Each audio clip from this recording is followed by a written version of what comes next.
എന്തായിരുന്നു സർ? ഒരു കമ്പ്യൂട്ടർ എടുക്കാനായിട്ടാണ്, പഠിക്കാനായിട്ട്. ഓക്കെ സർ, എന്തായിരുന്നു പർപ്പസ്? എന്തായിരുന്നു? പഠിക്കാൻ വേണ്ടി. ഓക്കെ, നിങ്ങളുടെ ബഡ്ജറ്റ് എത്രയായിരുന്നു? 1,70,75 അത്രേ ഉള്ളൂ. ഓക്കെ, 75K ആണ് നിങ്ങളുടെ ബഡ്ജറ്റ് അല്ലേ? ഓക്കെ ശരി. നിങ്ങൾക്ക് അപ്പോൾ ഗെയിമിംഗ് ഒരു 75,000 രൂപയ്ക്ക് നിങ്ങൾക്ക് ഒരു CPU മാത്രം മതിയായിരിക്കുമല്ലോ അല്ലേ? ആ ഒരു പൈസക്ക് നല്ലൊരു ഗെയിമിംഗ് PC കിട്ടും. ഇപ്പോൾ ഗെയിമിംഗ് PC ഒന്നും വേണ്ട, അതൊന്നും നീ പറഞ്ഞില്ലല്ലോ. ഗെയിമിംഗ് PCയുടെ കാര്യമൊന്നും ഇവനൊക്കെ ഒരു ഗെയിമിംഗ് PC. സർ, അതിപ്പോൾ ഇപ്പോഴത്തെ കാലഘട്ടത്തിൽ ഈ ഗെയിമിംഗ് അതിന് കുറേ തെറ്റിദ്ധാരണകളുണ്ട്. ഈ ഗെയിമിംഗ് PC എന്ന് പറഞ്ഞാൽ പഠിക്കാൻ പറ്റില്ല എന്നൊന്നുമില്ല. നിങ്ങൾക്ക് പഠിക്കാനും ഉപയോഗിക്കാം, കുറച്ച് അവർക്കൊന്ന് മൈൻഡ് റിലാക്സ് ചെയ്യാൻ ഗെയിം കളിക്കാനും പറ്റും. സർ, ആദ്യം തന്നെ ഞാൻ പ്രോസസ്സറിനെ പറ്റി പറഞ്ഞുതരാം. അപ്പോൾ ഇത് Ryzen 5 നമ്മൾ വെക്കുന്നത് 5600 എന്ന് പറയുന്ന പ്രോസസ്സറാണ്. 6 കോറും 12 ത്രെഡാണ്. ഇറങ്ങിയിട്ട് ഒരു 2 ആഴ്ചയോളം ആയിട്ടുള്ളൂ. അപ്പോൾ ഇതിൽ നിങ്ങൾ പറയുന്ന എല്ലാ പർപ്പസും നടക്കും. നിങ്ങൾക്ക് ഇപ്പോൾ അത്യാവശ്യം പഠിക്കാനും പറ്റും, ഗെയിമിംഗ് കളിക്കാനും പറ്റും, എഡിറ്റിങ്ങിനും പറ്റും. അപ്പോൾ അതിന് പറ്റിയൊരു പ്രോസസ്സറാണ്. ഒരു 16,000-17,000 രൂപയ്ക്ക് അകത്തേ വില വരുന്നുള്ളൂ കേട്ടോ. സർ, അടുത്തതായിട്ട് മദർ ബോർഡ് അസൂസിൻ്റെ B550 പ്രൈം MA വൈഫൈ ആണ് നമ്മൾ ഉപയോഗിക്കുന്നത്. എന്തുകൊണ്ടാണെന്ന് വെച്ച് കഴിഞ്ഞാൽ വൈഫൈ ഉള്ള ബോർഡാകുമ്പോൾ നിങ്ങൾക്ക് ലാൻ ഇൻ കേസ് കുറച്ചധികം ദൂരം ഉണ്ടെന്നുണ്ടെങ്കിൽ നിങ്ങൾക്ക് ഇത് ഉപയോഗിക്കാൻ പറ്റും. അതോടൊപ്പം കുറേ കൂടെ നല്ല ക്വാളിറ്റി മദർ ബോർഡ്സ് ആണ് അസൂസിൻ്റെത്. അത് എല്ലാവർക്കും അറിയാവുന്ന കാര്യമാണ്. അപ്പോൾ ഇതിൽ 4 RAM സ്ലോട്ട് ഉണ്ട്, USB 3 ഉണ്ട്, അങ്ങനെ വേണ്ട എല്ലാ കാര്യങ്ങളും ഉണ്ട്. അപ്പം ഇതും അറൗണ്ട് ഒരു 7,000-8,000 രൂപയ്ക്കകത്തേ വില വരുന്നുള്ളൂ. ഇത് നിങ്ങൾക്ക് പറ്റിയ മദർ ബോർഡാണ് കേട്ടോ. സർ, അടുത്തത് റാമാണ്. റാമായിട്ട് ഞാൻ ഇതിൽ ആഡ് ചെയ്യാൻ ഉദ്ദേശിക്കുന്നത് 8GB D30 എന്ന് പറയുന്ന XPGയുടെ റാമാണ്. അത് 2 എണ്ണം വെക്കുന്നുണ്ട്. 16GB ഉണ്ട്. നിങ്ങൾക്ക് ഇൻ കേസ് ഫ്യൂച്ചറിൽ സ്ട്രീമിങ് പോലെ എന്തെങ്കിലുമൊക്കെ വന്നു കഴിഞ്ഞാലും യൂസ് ചെയ്യാൻ പറ്റും. അപ്പോൾ ഡെഫിനറ്റ്ലി 16GB വെക്കുന്നതായിരിക്കും ഫ്യൂച്ചർ പ്രൂഫ്. പിന്നെ 10 വർഷം വാറണ്ടി ഉണ്ട് കേട്ടോ. അതുകൊണ്ട് ഇത് ഇത് നിങ്ങൾ വിചാരിക്കരുത് ഗെയിമിംഗ് മാത്രമല്ല സർ, പഠിക്കാൻ വേണ്ടിയുള്ള സാധനങ്ങളെല്ലാം ഇതുകൊണ്ട് നടക്കും നിങ്ങൾക്ക്. സർ, അടുത്തതായിട്ട് SSD ആണ്. ഇപ്പോൾ പലരും ചോദിക്കാറുണ്ട് ഹാർഡ് ഡിസ്ക് വെക്കണോ SSD വെക്കണോ എന്നുള്ളത്. അപ്പോൾ ഒരു തെറ്റിദ്ധാരണ മാറ്റാനായിട്ട് പറയാം. SSD ആകുമ്പോൾ നിങ്ങൾക്ക് നല്ല സ്പീഡായിട്ട് നല്ല ഫാസ്റ്റായിട്ട് സിസ്റ്റം ഉപയോഗിക്കും. പഴയ PC ഒക്കെ നിങ്ങൾക്ക് അറിയാമായിരിക്കുമല്ലോ, ഇപ്പം 1 മിനിറ്റും 10 മിനിറ്റൊക്കെ കിടന്ന് ഇങ്ങനെ ലോഡിങ് ടൈം ഉണ്ടാവും. അതെ, തീർച്ചയായും. അപ്പോൾ അതെല്ലാം കട്ട് ചെയ്യും. ഇത് അറൗണ്ട് ഒരു നമ്മുടെ ഹാർഡ് ഡിസ്ക് കമ്പയർ ചെയ്യുമ്പോൾ 35 ടൈംസ് ഫാസ്റ്ററാണ്. പിന്നെ ഹീറ്റ് സിങ്ക് വരുന്നുണ്ട്. ഹീറ്റ് സിങ്ക് എന്നുള്ള ഒരു ഗിമിക്കായിട്ട് വേണമെങ്കിൽ കൂട്ടാം. പക്ഷേ 5 വർഷം വാറണ്ടി വരുന്ന ഒരു സാധനമാണ്. നിങ്ങൾക്കിപ്പോൾ ഹാർഡ് ഡിസ്ക് ഒക്കെ ആണെങ്കിൽ 2 വർഷം വാറണ്ടി ഉള്ളൂ. പിന്നെ നിങ്ങൾക്ക് ഫ്യൂച്ചറിൽ വേണമെങ്കിൽ ഈ ഒരു മദർ ബോർഡ് ആഡ് ചെയ്യാനുള്ള ഓപ്ഷനും ഉണ്ട് കേട്ടോ. അപ്പം ഈ ഒരു SSD 4,500 രൂപയ്ക്കകത്ത് വരും. നിങ്ങൾക്ക് ബഡ്ജറ്റ് റേഞ്ചിൽ പറ്റിയൊരു സാധനമാണ്. പിന്നെ PC-യിൽ ഏറ്റവും ഇമ്പോർട്ടൻ്റ് ഘടകമാണ് ഗ്രാഫിക്സ് കാർഡ്. അതിപ്പോൾ ഗെയിമിംഗ് എന്നൊക്കെ പലരും പറയാറുണ്ട്, തെറ്റിദ്ധാരണയാണ്. പഠിക്കാനായിട്ട് ഉപയോഗിക്കുന്ന ആൾക്കാരും ഉണ്ട് കേട്ടോ.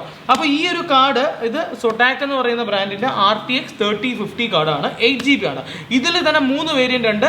അതിൽ ഒരെണ്ണം ഇതാണ് നോർമൽ വേർഷൻ, രണ്ടാമത്തത് OC, മൂന്നാമത്തെ ആമ്പും OC ഞാനിപ്പോൾ റെക്കമെൻഡ് ചെയ്ത അത്രയും കുറച്ച് രൂപ കൂടുതലാണ്. ഇത് നിങ്ങളുടെ ബഡ്ജറ്റ് 75,000 രൂപ ബഡ്ജറ്റിനകത്ത് പറ്റിയൊരു കാർഡാണ് ഇത് ഒരു 29,000 തൊട്ട് 30,000 ഉള്ളൂ ഈ കാർഡിൻ്റെ വില കേട്ടോ. അപ്പോൾ ഇതിന് പിന്നെ ഒരു കാര്യം കൂടെ ഉണ്ട്, നിങ്ങൾ മറക്കാതിരിക്കാനാണ്. ഇതിന് 5 വർഷം വാറണ്ടി ഉണ്ട്. അത് നിങ്ങൾ സൈറ്റിൽ കയറി രജിസ്റ്റർ ചെയ്യണം. രജിസ്റ്റർ ചെയ്യേണ്ട രീതി എങ്ങനെയാണെന്നുള്ളത് ഞാൻ പിന്നെ പറഞ്ഞുതരാം കേട്ടോ. സാർ, പിന്നെ അടുത്ത നമ്മുടെ PC-യിൽ ഏറ്റവും ഇമ്പോർട്ടൻറ്റും നിങ്ങൾ ഇത്രയും കാര്യങ്ങളൊക്കെ വെക്കുമ്പോൾ ഇതിലൊരു കോംപ്രമൈസ് ചെയ്യാതിരിക്കുന്നതാണ് നല്ലത്. ഇത് ആൻടെക്കിൻ്റെ വൺ ഓഫ് ദ ബെസ്റ്റ് ബ്രാൻഡാണ് ആൻടെക്. 5 വർഷം വാറണ്ടി ഉള്ള ഒരു SMPS ആണ്. ഇത് 550 വാട്ട്സ് ആണ്. CSK 550. ഞാനിപ്പോൾ കണ്ടതിൽ വെച്ച് വേറെ കംപ്ലയിൻസ് ഒന്നുമില്ല. നമ്മുടെ സർവീസ് സെൻറ്ററിൽ പോലും ഒരു ഇഷ്യൂസും അങ്ങനെ റിപ്പോർട്ട് ചെയ്യാത്തൊരു മോഡലാണ്. അപ്പോൾ ഇതാകുമ്പോൾ നിങ്ങളുടെ പർപ്പസ് അങ്ങ് നടക്കും. ഓക്കെ, ഞങ്ങൾ കൊച്ചിയിൽ നിന്നാണ് വരുന്നത്. അപ്പോൾ ഇതിൻ്റെ ബാക്കി സർവീസ് ഒക്കെ എങ്ങനെയാണ്? സർ, അതിപ്പോൾ എറണാകുളത്ത് നിന്നല്ല, കേരളത്തിൽ എവിടെ ഉണ്ടെങ്കിൽ പോലും സർവീസ് സപ്പോർട്ട് തരാൻ പറ്റുന്നതാണ്. ഇനിയിപ്പോൾ സാർ ഇപ്പോൾ ഒരു PC എടുത്തു എന്ന് തന്നെ വിചാരിച്ചോ, ഇപ്പോൾ നമ്മൾ ആ ഒരു സ്റ്റാൻഡേർഡൈസേഷൻ പ്രോസസ്സ് എന്ന് പറയുന്ന സംഭവമുണ്ട്. ബെഞ്ച് മാർക്ക് ഉണ്ടാവും, കേബിൾ മാനേജ്മെൻറ്റ്, ഇതെല്ലാം കഴിഞ്ഞിട്ട് ആ ഒരു കുറേ സ്റ്റെപ്പ് കഴിഞ്ഞിട്ടാണ് നിങ്ങൾക്ക് ആ ഒരു PC കയ്യിൽ കിട്ടുക. അതുകൊണ്ട് തന്നെ നിങ്ങൾക്ക് ആ പരിപൂർണമായിട്ട് വിശ്വസിക്കാൻ പറ്റുന്നതാണ്. പിന്നെ എർത്തിങ് ഇഷ്യൂസ് കണ്ട് ഒരു പക്ഷേ ചിലപ്പോൾ നിങ്ങൾക്ക് ഇഷ്യൂ വന്നേക്കാം. അത് നിങ്ങൾ വിളിച്ച് പറയുമ്പോൾ തന്നെ നമുക്കത് എങ്ങനെയാണ് ക്ലിയർ ചെയ്യേണ്ടതെന്നൊക്കെ നമ്മൾ പറഞ്ഞു തരുന്നതായിരിക്കും കേട്ടോ. പിന്നെ സാറിന് വേറെ കുറച്ച് കാര്യങ്ങൾ, ഇപ്പോൾ സാർ ഇത്രയും ദൂരം വന്നതിനൊരു റീസൺ ഉണ്ടാവുമല്ലോ. ആ റീസണിൽ ആഡ് ചെയ്യാൻ പറ്റുന്ന 2-3 പോയിന്റ്സ് ഞാൻ പറഞ്ഞുതരാം. അതെന്താണെന്ന് വെച്ച് കഴിഞ്ഞാൽ ഈ PC ഇപ്പോൾ സാർ എടുത്തു. PC എടുത്തതിൽ ഇപ്പോൾ പലർക്കും പല PC എടുക്കുമ്പോൾ ഫുള്ളി സാറ്റിസ്ഫൈഡ് ആവണമെന്നൊന്നുമില്ല. ചിലർ എടുക്കുമ്പോൾ അവർ പറയും ഓക്കെ നിങ്ങൾ പറഞ്ഞതൊന്നും അല്ലല്ലോ നമുക്ക് തന്നത് എന്ന് പറഞ്ഞാൽ പോലും നിങ്ങൾക്ക് എന്ത് രീതിയിലുള്ള സാറ്റിസ്ഫാക്ഷൻ ഇല്ലെങ്കിൽ പോലും 3 day റിട്ടേൺ പോളിസി എന്നൊരു ഓപ്ഷൻ ഉണ്ട്. അതിപ്പോൾ A to Z എന്ത് പ്രോഡക്റ്റ് GeekBoZ നിന്ന് പർച്ചേസ് ചെയ്താലും, അതായത് നമ്മുടെ സൈറ്റ് വഴിയാണെങ്കിലും നമ്മുടെ PC ബിൽഡ് ചെയ്തായാൽ പോലും നിങ്ങൾക്ക് ഇഷ്ടപ്പെട്ടില്ല എന്നുണ്ടെങ്കിൽ 3 ദിവസത്തിനകത്ത് റിട്ടേൺ പോളിസി ഉണ്ട്. ഒരു ഫോൺ വാങ്ങാൻ നിങ്ങൾ പോകുമ്പോൾ ഒരു പക്ഷേ എടുത്തിട്ട് ഇഷ്ടപ്പെട്ടില്ല എന്നുണ്ടെങ്കിൽ നിങ്ങൾ എന്താ ചെയ്യാം? ഒന്നും ചെയ്യാൻ പറ്റില്ല അല്ലേ? ഈവൻ ഷോറൂമിൽ നിന്ന് ഇറങ്ങുമ്പോൾ പോലും അത് പറ്റില്ല. അപ്പോൾ ഇതങ്ങനെയല്ല, നിങ്ങൾ എടുത്ത് ഉപയോഗിച്ച് 3 ദിവസം നിങ്ങൾക്ക് നമ്മൾ സാറ്റിസ്ഫാക്ഷൻ വാറണ്ടി നമ്മൾ തരുന്നുണ്ട്. അതിൽ കഴിഞ്ഞ് കഴിഞ്ഞാൽ പിന്നെ നമുക്ക് പേടിക്കണം. 3 ദിവസം നിങ്ങൾ ഉപയോഗിച്ചിട്ട് ഇഷ്ടപ്പെട്ടില്ലെങ്കിൽ തിരിച്ചു തന്നോളൂ, ഫുൾ പൈസയും റീഫണ്ട് ചെയ്യും. രണ്ടാമത്തെ കാര്യം എന്ന് പറയുന്നത്, സത്യം പറഞ്ഞാൽ രണ്ടാമത്തത് എനിക്ക് വളരെ ഇൻട്രസ്റ്റിംഗ് ആയിട്ടുള്ളൊരു കാര്യം കൂടിയാണ്. ഇപ്പോൾ നിങ്ങൾ എറണാകുളത്ത് നിന്നാണ് വന്നിരിക്കുന്നത് അല്ലേ? അപ്പോൾ ഈ ഇരിക്കുന്ന PC-യിൽ എന്തെങ്കിലും സോർട്ട് ഓഫ് കംപ്ലൈൻറ്റ് വന്നേക്കാം. ഇലക്ട്രോണിക് സാധനമാണ്, മനുഷ്യരുടെ കാര്യത്തിന് സാർ അറിയാമല്ലോ, കൊറോണയൊക്കെ വന്നതിന് ശേഷം ഗ്യാരണ്ടി പോലും പറയാൻ പറ്റില്ല. അതെ, അപ്പോൾ പിന്നെ അറിയാമായിരിക്കുമല്ലോ. അപ്പോൾ പിള്ളേരൊക്കെ ഒരു പക്ഷേ യൂസ് ചെയ്യുമ്പോൾ ഒരു പരിധി വരെ കംപ്ലയിൻറ്റ്സ് വന്നു കഴിഞ്ഞാൽ 30 ദിവസത്തിനകത്ത് എന്തെങ്കിലും രീതിയിലുള്ള കംപ്ലയിൻറ്റ് വന്ന സ്റ്റോക്ക് ഇവിടെ ഉണ്ടെങ്കിൽ നിങ്ങൾക്ക് അപ്പം തന്നെ നമ്മൾ സ്റ്റോക്കിൽ നിന്ന് മാറ്റി തരുന്നതായിരിക്കും. അത് നമ്മുടെ സർവീസ് പോയിന്റിൽ നിങ്ങൾ കണക്ട് ചെയ്ത് കഴിഞ്ഞാൽ പോലും നിങ്ങൾക്ക് അവിടെ ഫ്രീ സർവീസിൽ നിങ്ങൾക്ക് അതിൽ പെടുന്നതായിരിക്കും. 30 ദിവസത്തിനകത്ത് കേട്ടോ, 30 ദിവസത്തിനകത്ത് നിങ്ങൾ മാറ്റി തരും സ്റ്റോക്ക് ഉണ്ടെങ്കിൽ അപ്പം തന്നെ. സർ, മൂന്നാമത്തെ കാര്യം എന്ന് പറയുന്നത് നിങ്ങൾക്ക് നമ്മൾ തരുന്നൊരു പ്രിവിലേജ് ആണ്. അതെന്താണെന്ന് വെച്ച് കഴിഞ്ഞാൽ GeekBoZ ലൈഫ് ലോങ് സർവീസ് എന്ന് പറയുന്ന ഒരു പാക്കേജ് ഉണ്ട്. ആ പാക്കേജ് എടുക്കുന്ന ആൾക്കാർക്ക് 10 വർഷം, 1, 2, 3 വർഷമല്ല, 10 വർഷത്തേക്ക് എൻറ്റയർലി നിങ്ങളുടെ സർവീസ് നമ്മുടെ എവിടെയാണോ സർവീസ് പോയിന്റ്സ് ഉള്ളത് അവിടെ കൊണ്ട് കൊടുക്കുമ്പോൾ ഫ്രീ സർവീസായിട്ട് നമ്മൾ ചെയ്തു തരുന്നതായിരിക്കും. അതായത് കോമ്പണൻസിൻ്റെ വാറണ്ടി കഴിഞ്ഞാൽ പോലും പിന്നെയും അറിയായിരിക്കും നിങ്ങൾ എത്ര കാലം ഉപയോഗിക്കും എന്നുള്ള അറിയില്ല. ചിലർ 4 വർഷമായിരിക്കും, ചിലർ 6 വർഷം ഉപയോഗിക്കുന്നവരുണ്ടാവും, മേ ബി കൂടുതലുണ്ടാവും. ഓക്കെ, അങ്ങനെ വന്നിരുന്നാൽ പോലും നിങ്ങൾക്ക് അതിലുണ്ടാകുന്ന എല്ലാ രീതിയിലുള്ള സർവീസ് പൈസയും നമ്മൾ വേവ് ചെയ്തിരിക്കുകയാണ്. 1 രൂപ നിങ്ങൾക്കായിട്ട് പേ ചെയ്യേണ്ട. അതിന് ഒരു പാക്കേജാണ്, എന്താ പറയുക, നമ്മുടെ ലൈഫ് ലോങ് പാക്കേജ് എന്ന് പറയും. 1499 രൂപയാണ് ആ സർവീസിൻ്റെ പാക്കേജ്. അത് എടുത്തവർക്ക് മാത്രമേ അത് കിട്ടുള്ളൂ, അല്ലാത്തവർക്ക് നിങ്ങൾ എക്സ്ട്രാ സർവീസ് ചാർജ് പേ ചെയ്യണം. സർ, പിന്നെ ഒരു കാര്യം കൂടെ എനിക്ക് ആഡ് ചെയ്യാനുള്ളത്, അതെന്താണെന്ന് വെച്ച് കഴിഞ്ഞാൽ, സർ ഇപ്പോൾ ഒരു PC എടുത്തു, അപ്പം നമ്മുടെ GeekBoZ നിന്ന് ബിൽഡ് ചെയ്ത് സർട്ടിഫൈ ചെയ്ത് തരുന്ന PC ആണ്. അപ്പോഴാണ് മോൻ്റെ ഫ്രണ്ട് വന്നിട്ട് പറയുന്നത്, എടാ ഇത് വേണ്ടായിരുന്നു, അത് വെച്ചാൽ പോരെ എന്ന് ചോദിച്ചു കഴിഞ്ഞാൽ മോൻ എന്ത് ചെയ്യും? അതെ, തീർച്ചയായിട്ടും പിന്നെ ഒന്നും ചെയ്യാൻ പറ്റില്ല. അപ്പോൾ ഇവിടെ അങ്ങനെ ഒരു സിറ്റുവേഷൻ വന്നാൽ നിങ്ങൾക്ക് GeekBoZ വിളിച്ച് പറഞ്ഞ് 30 ദിവസത്തിനകത്ത് എന്ത് രീതിയിലുള്ള സർവീസ് തന്നാലും നിങ്ങൾക്ക് ആ ഒരു പ്രോഡക്റ്റ് അപ്ഗ്രേഡ് ചെയ്യാനുള്ള ഓപ്ഷൻ നമ്മൾ തരും വിത്ത് 0 ഡിപ്രിസിയേഷൻ.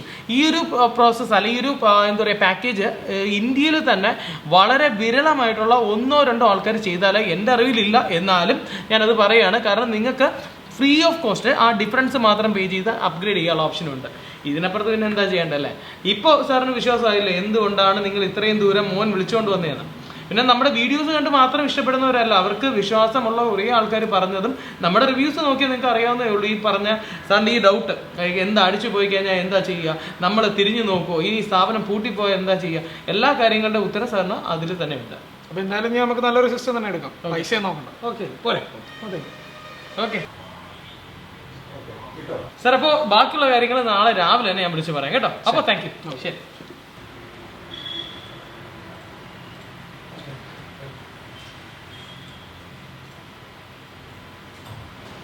അപ്പോൾ ഗൈസ്, നിങ്ങൾ ഇന്ന് കണ്ട ഈ ഒരു കോൺവെർസേഷൻ എന്ന് പറയുന്നത് ഒട്ടുമിക്ക എല്ലാ ആൾക്കാരും, എല്ലാ യൂട്യൂബേഴ്സും നമ്മുടെ ഈ വീഡിയോ കാണുന്ന ആൾക്കാരിൽ പലർക്കും ഇങ്ങനൊരു സാധ്യതയും സിറ്റുവേഷൻസും വന്നിട്ടുണ്ടാവാം. ചിലർ വിളിക്കുമ്പോൾ അച്ഛൻ മാതാപിതാക്കൾ അറിയാതെ വിളിക്കാറുണ്ട്. ഇനിയിപ്പോൾ വരുമ്പോഴും പഠിത്തത്തിൻ്റെ ആവശ്യത്തിനെന്ന് ചിലപ്പോൾ കള്ളം പറഞ്ഞിട്ടായിരിക്കും നിങ്ങൾ വരിക. അപ്പോൾ ഡെഫിനറ്റ്ലി നിങ്ങൾക്ക് ഈ ഒരു വീഡിയോ ഉപകാരപ്പെട്ടു എന്ന് വിചാരിക്കുന്നു. കാരണം പഠിത്തത്തിൻ്റെ ആവശ്യത്തിന് മാത്രമല്ല ഗൈസ്, ഇത് നിങ്ങൾക്കൊരു PC എടുക്കുന്നത് ഗെയിമിങ്ങിൻ്റെ ഒരു കരിയർ ഡെവലപ്പ് ചെയ്യാനായിക്കോട്ടെ, എഡിറ്റിംഗ് ആയിക്കോട്ടെ, കണ്ടന്റ് ക്രിയേഷൻ്റെ എല്ലാ കാര്യങ്ങളും, ഈവൻ നിങ്ങളുടെ എഡ്യൂക്കേഷൻ പോലും ഇതിൻ്റെ കൂടെ തന്നെ നടത്താൻ പറ്റും. അപ്പോൾ ഞങ്ങൾ ഈ ഒരു വീഡിയോയിൽ കുറേ ആൾക്കാരുടെ സപ്പോർട്ട് ഉണ്ടായിരുന്നു. അവിടെ നമ്മുടെ ടീം ക്രൂ മെമ്പേഴ്സിൻ്റെ മൊത്തം സപ്പോർട്ടും കാരണമാണ് ഈ ഒരു വീഡിയോ ഇങ്ങനെ ചെയ്യാൻ പറ്റിയത്. അപ്പോൾ ഈ വീഡിയോയിൽ ഡെഫിനറ്റ്ലി കുറ്റങ്ങളോ പ്രശ്നങ്ങളൊക്കെ ഉണ്ടെങ്കിൽ നിങ്ങൾ കമൻസിൽ നമ്മളെ രേഖപ്പെടുത്തുക. അതോടൊപ്പം തന്നെ ഇതിൽ ഉപയോഗിച്ചിരിക്കുന്ന എല്ലാ പാർട്സിൻ്റെ ഡീറ്റെയിലുള്ള കാര്യങ്ങൾ ഞാൻ ലിങ്ക് കൊടുത്തിട്ടുണ്ട്, മറക്കാതെ നിങ്ങൾ ചെക്ക് ചെയ്യുക. ഡിസ്കോഡ് ആൻഡ് ഇൻസ്റ്റാഗ്രാം മറക്കാതെ ഫോളോ ചെയ്യാൻ നിങ്ങൾ വിട്ടുപോകരുത്. ലിങ്ക് എല്ലാം താഴെയുണ്ട്. ഗൈസ്, അടുത്ത വീഡിയോ കാണുമ്പോഴേക്കും നമ്മുടെ GeekBoZ ടീമിൽ നിന്ന് സൈനിങ് ഓഫ്.